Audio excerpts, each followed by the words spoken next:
Ukraine destroys Russian fighter jets, Russia faces fuel shortages after strikes on oil refineries, and Donald Trump shifts his rhetoric after learning about Ukraine's planned counteroffensive. Top international stories coming up.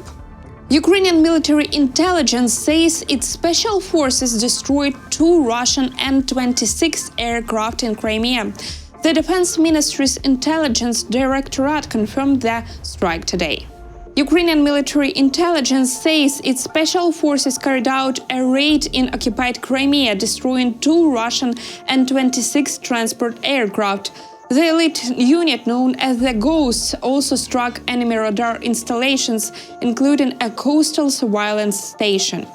Officials in Kiev say their fighters continue to target Russia's high-value assets on the peninsula.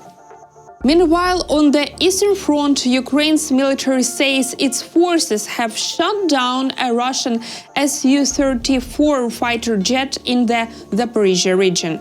The aircraft was reportedly taking part in attacks on the regional center and surrounding areas. Officials say the jet had been carried out strikes with guided air bombs before it was destroyed. Russia is facing a deepened fuel crisis after Ukrainian drone strikes on its oil refineries. Local media report that gas stations across central Russia, the Volga region, the south and the far east are now limiting sales. Drivers can purchase no more than 10 to 20 liters of petrol at a time, and some stations offer only diesel fuel. Even major companies like Lukoil have introduced restrictions, banning takeaway sales at certain Moscow stations and suspending fuel card services in parts of Nizhny Novgorod. Meanwhile, in occupied Crimea, fuel shortages have become even more critical. Reports from Radio Free Europe's Crimea Realities say petrol has completely disappeared from pumps since September 24th, including premium brands like A100. The lack of fuel is quickly affecting daily life. Taxis are hard to find, public transport is overcrowded, and far fewer cars are on the roads. Observers warn that the crisis is worsening, with no clear timeline for when fuel supplies might return.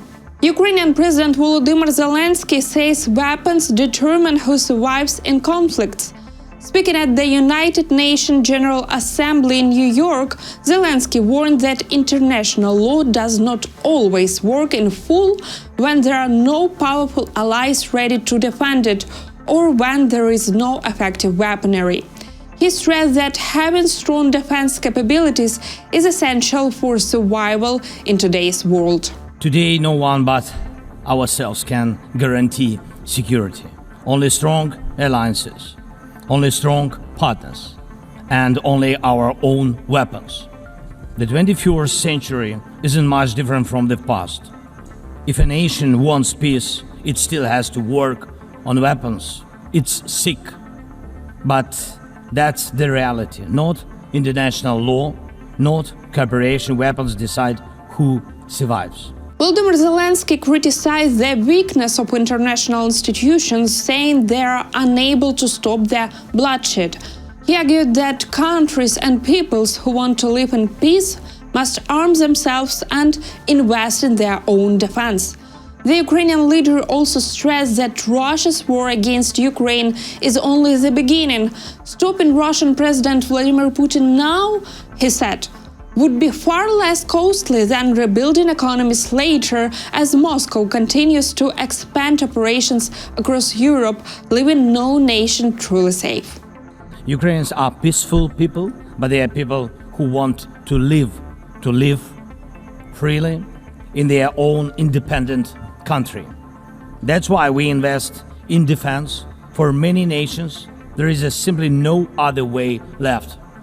Nations can speak about their pain from stages like this, but even during bloodshed, there isn't a single international institution that can truly stop it. That's how weak these institutions have become.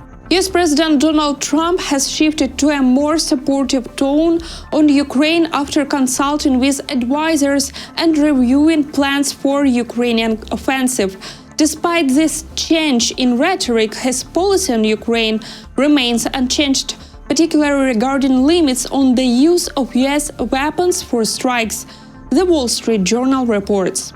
US President spent several days preparing for the meeting, consulting with senior officials who have long pushed for a tougher stance on Russia.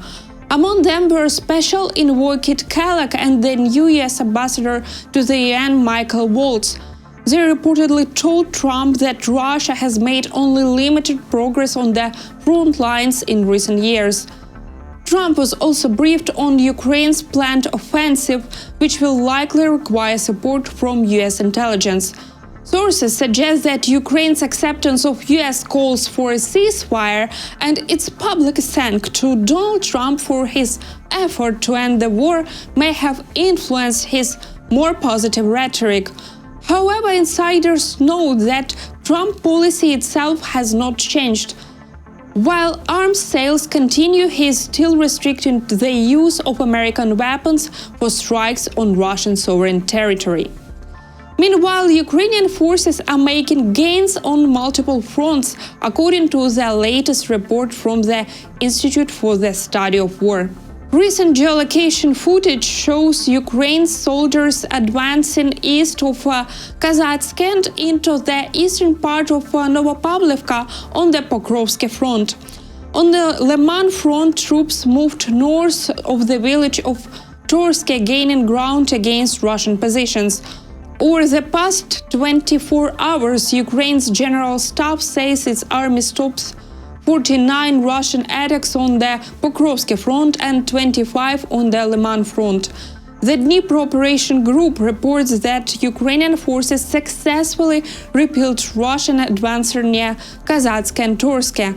Analysts say these counterattacks show Ukraine's growing momentum and determination to reclaim key territory. Thanks for watching. If you like this video, hit the like button, subscribe and let us know your thoughts in the comments.